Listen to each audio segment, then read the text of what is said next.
এই যে ইনি হচ্ছেন অনার 600 লাইট। কিছুদিন আগে অনার তাদের 600 সিরিজ বাংলাদেশে লঞ্চ করে দেয়। আমাদের চ্যানেল থেকে আপনারা 600 প্রোর একটা রিভিউ পেয়েছেন। বাট এই মুহূর্তে আমার হাতে যে লাইটটা রয়েছে এইটা কিন্তু গ্রে চ্যানেলের বা আনঅফিসিয়াল ডিভাইস। যেমন নাম হচ্ছে লাইট, তেমনি দামও একটু লাইট, অর্থাৎ 600 সিরিজের মধ্যে সবচাইতে কম দামি ডিভাইস এইটা। বাট কম দামি মানেই সেটা সেরা হতে যাচ্ছে বা ভালো হতে পারে, ভ্যালু ফর মানি হতে পারে, এমনটা নাও হতে পারে, তাই না? তো এই জন্যই আমাদের আজকের এই রিভিউ। আফটার রিভিউ আপনি ডিসিশন মেক করতে পারবেন আসলে 600 লাইট আপনার জন্য পারফেক্ট কিনা। আমাদের কাছে এই রিভিউ এটা পাঠিয়েছিল SMS গ্যাজেটস, তাদের কাছে আপনারা অ্যাভেলেবল পেয়ে যাবেন। তাদের কুষ্টিয়া ব্রাঞ্চ থেকে এই ভিডিওটা স্পন্সর করা হয়েছে, সেখান থেকে আপনারা এই ডিভাইসটা কালেক্ট করতে পারবেন। তাছাড়াও সিলেটে তাদের নতুন ব্রাঞ্চ ওপেন হচ্ছে আজকেই। সত্যি বলতে 600 লাইট ফোনটা ধরতেও একটু লাইট লাইট ফিল আসে, আসলেই লাইট, কারণ এর সাইজটা অনেক বেশি বড় নয়, একই সাথে এটার ওজনও কম। 180 গ্রামের মতো ওজন হওয়াতে আপনি এক হাতে নিয়ে খুব সহজেই ব্যবহার করতে পারবেন। না এতটা হালকা হওয়ার ফলে আপনি যে প্রিমিয়ামনেসটা পাবেন না, ব্যাপারটা এমনও না, কারণ বডি ফ্রেমটাতে আবার মেটাল রয়েছে, সুতরাং মেটাল বিল্ড হওয়ার কারণে ওই ফিলটা আবার দিতে পারে। আর হ্যাঁ, রিয়ার প্যানেলেও গ্লাস রয়েছে। স্মার্টফোনটা এই কালার ভেরিয়েন্ট আমার কাছে বেশ ভালো লাগছে। এর পাশাপাশি আরও বেশ কয়েকটা কালার ভেরিয়েন্টই অ্যাভেলেবল পাওয়া যাবে। নর্মালি মেটাল বিল্ড ফোনগুলোর থিকনেস আমরা আরেকটু মোটাসোটা দেখি, এটা কিন্তু যথেষ্ট স্লিম একটা ডিভাইস।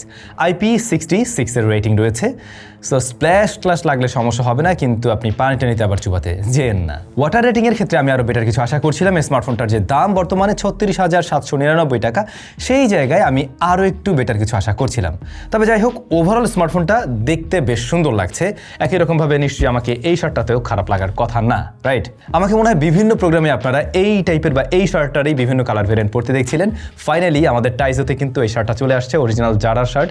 এবং আপনারা যারা পারচেস করতে চাচ্ছিলেন, আমাকে অনেকে জিজ্ঞেস করছিলেন শার্টগুলো কোথায় পাওয়া যাবে, এখন আপনি আমাদের স্টোরে পেয়ে যাবেন টাইজোতে। ভিডিও ডেসক্রিপশনে আমি লিঙ্ক দিয়ে দিচ্ছি এই শার্টের। যাই হোক, স্মার্টফোনটা ডিসপ্লে প্যানেলে চলে আসলে আপনার কাছে হঠাৎ করে মনে পারে আইফোন ধরে আছে নাকি?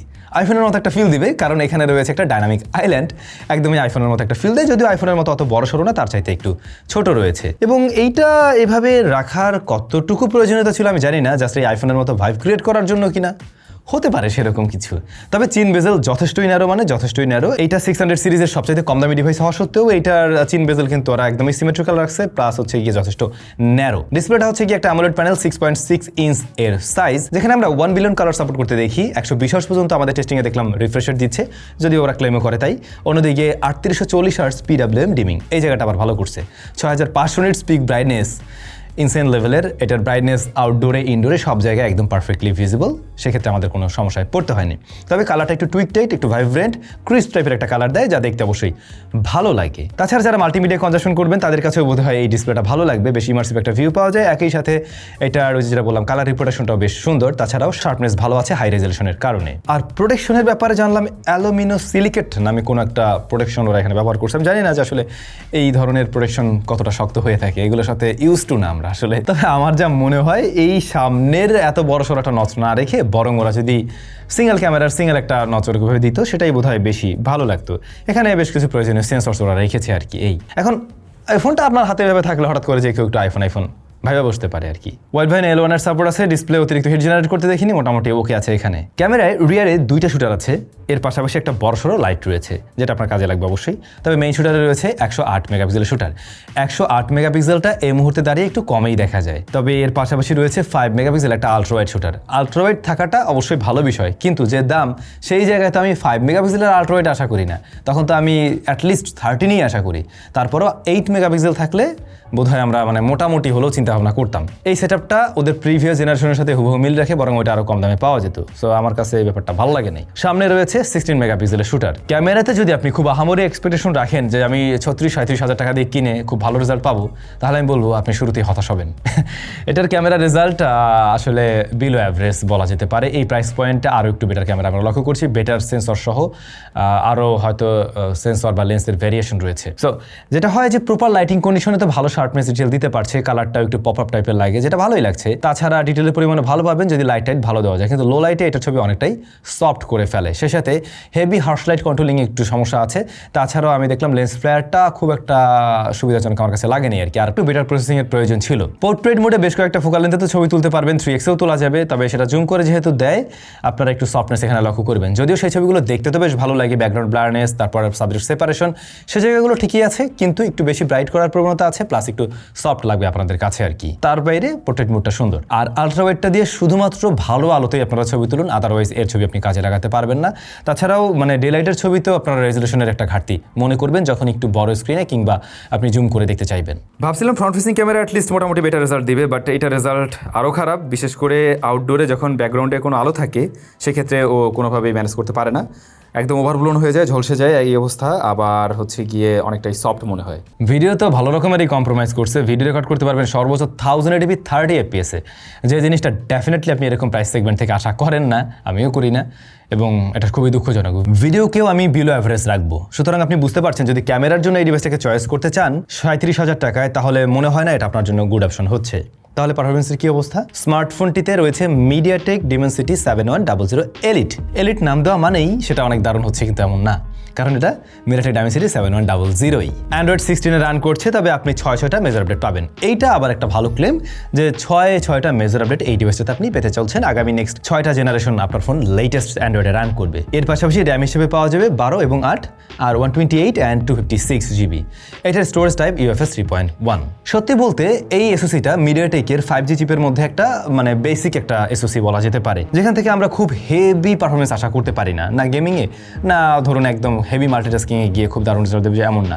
তবে এটা ঠিক অনারের ইউআই আপনাকে খুব ভালো একটা এক্সপিরিয়েন্স দেবে, লাইক ডে টু ডে লাইফের কাজগুলো খুব সুন্দরভাবে সে হ্যান্ডেল করতে পারে, যেমন অ্যাপ ওপেন ক্লোজ টাইমেও আপনার কাছে খুব বেশি ডিলে মনে হবে না। তবে এই বাজেটে এর চাইতে আরও বেশি ফাস্ট স্মার্টফোন আপনি অ্যাভেলেবল পেয়ে যাবেন, কিন্তু আমি কোনো ধরনের ল্যাগ, হিকাপ বা আটকে যাচ্ছে এই জাতীয় প্রবলেম আমি ফেস করিনি। তাছাড়া ফোনটা ওভারহিট হয় না, এটা একটা দারুণ বিষয়। হালকা ওয়ার্ম হয়, যেটা মেটাল বোর্ডের কারণে হয়তো হাতে একটু ফিল দেবে, কিন্তু থার্মাল থ্রোটলিং এর জায়গায় নিচ্ছে না। কিন্তু দুঃখজনক হলেও সত্যি এই দামের একটা ডিভাইসে আমরা জাইরোস্কোপ সেন্সর পাইনি, যেটা মানে আমাকে খুবই হতাশ করছে, এবং এইটা অনেকের ক্ষেত্রেই প্রয়োজন হতে পারে। কেউ বা গেমিং করতে পারেন, গেমিং এর সময় লাগবে, আবার অনেক অ্যাপের ক্ষেত্রে জাইরোস্কোপ সেন্সরের প্রয়োজন পড়ে। সো এটা মাথায় রাখেন যে এটাতে জাইরোস্কোপ সেন্সরটি নেই। আই ডোন্ট নো যে এটা ওনার কোন আক্কেলে করছে। র্যাম ম্যানেজমেন্ট ভালো থাকাতে মাল্টিটাস্কিং এ গিয়ে বেশ কয়েকটা অ্যাপকে লং টাইমের জন্য হ্যান্ডেল করতে পারে বা ব্যাকগ্রাউন্ডে রাখতে পারে আর কি। সো ওইটা নিয়েও প্যারা খাবেন না।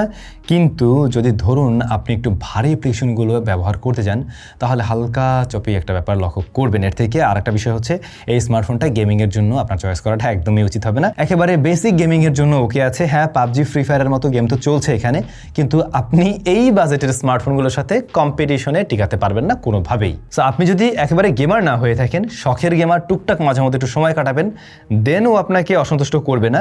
আর সেই সাথে যদি আপনি রেগুলার পারফরমেন্স নিয়ে সন্তুষ্ট থাকেন তাহলেও ওকে আছে। তবে এই স্মার্টফোনের দাম মানে এই পারফরমেন্স নিয়েও আমার মনে হয় হওয়া উচিত 32-33-এর আশেপাশে, এর তো উপরে তো না, কারণ এই মুহূর্তে দাম বেড়ে গেছে যে কারণে আমি ওইটুকু ধরলাম, বাট না হলে আমি বলতাম 30-এর নিচেই থাকুক। বাই দ্য ওয়ে, এটা মাথায় রাখবেন এই ডিভাইসটাতে আলাদা করে মেমোরি কার্ড ব্যবহার করা যাবে না। সো আপনি 128 কিনবেন না 256 কিনবেন সেটা কেনার আগে ডিসাইড করুন। ব্যাটারি 6520 mAh অ্যান্ড 45 ওয়াটের চার্জিং সিস্টেম। এই কম্বোকেও আমরা আসলে কেমন যেন 35,000 টাকায় মেনে নিতে পারছি না। এখন মনে হয় যে 35,000 টাকায় গেলে 7,000-এর উপরে তো অবশ্যই ব্যাটারি থাকবে, আর তার পাশাপাশি চার্জারটা আরও বড় হবে। আপনি দেখুন এর যে সেটআপটা টোটালটা মনে হচ্ছে না অ্যারাউন্ড 25K প্রাইস পয়েন্টের স্মার্টফোনের মতো, ওরকম একটা বিষয় তো আছে। সুতরাং এই জায়গাটাও আমি অনেক আহামরি বলবো না, এটাকে আমি মোটামুটি ওকে জায়গায় রাখলাম, না হয় ওকে থাকলো। তবে এটা সত্যি যে একদিন আপনি খুব সুন্দরভাবে ব্যবহার করতে পারবেন, তাতে সমস্যা নেই। ফিঙ্গারপ্রিন্ট স্ক্যানার অপটিক্যাল, এটা মোটামুটি ফাস্ট অ্যাকুরেট, পানিতে নিয়ে লেগে গেলে একটু ডিলে করতে পারে বা একটু কয়েকবার দিতে হতে পারে। স্পিকার কোয়ালিটি আবার ভালো করছে ওরা, এটাতে স্টেরিও স্পিকার রয়েছে, যথেষ্ট লাউড অ্যান্ড ক্লিয়ার সাউন্ড, 60-40 মতো একটা সাউন্ড দিচ্ছে, একদম ব্যালেন্স না আর কি। জাইরোস্কোপ বাদে বাকি সেন্সরগুলো ঠিকভাবে ওয়ার্ক করছে, ওগুলো ঠিক আছে। নেটওয়ার্ক রিসেপশনে কোনো সমস্যা নাই, নোটিফিকেশনে কোনো সমস্যা নাই এই ফোনটাতেও। সো এই হচ্ছে কি অনার 600 লাইট। অনার 600 লাইটটাকে না আমি আসলে আপনাদেরকে এটার যে দাম ওই জায়গা থেকে রিকমেন্ড করতে পারছি না। সব কিছু মিলে আমার কাছে সেরকম একটা দারুণ কিছু মনে হয়নি। আমার মনে হয় এই ফোনটার দাম একটু যদি কমে, বা যে দামটা আমি একটু বললাম ওরকম জায়গায় আসলে পরে গিয়ে ওকে, আদারওয়াইজ এই আর কি। আপনাদের কাছে কেমন লাগছে কমেন্ট করে জানাবেন। সবাই ভালো থাকবেন, দেখা হচ্ছে নতুন ভিডিওতে।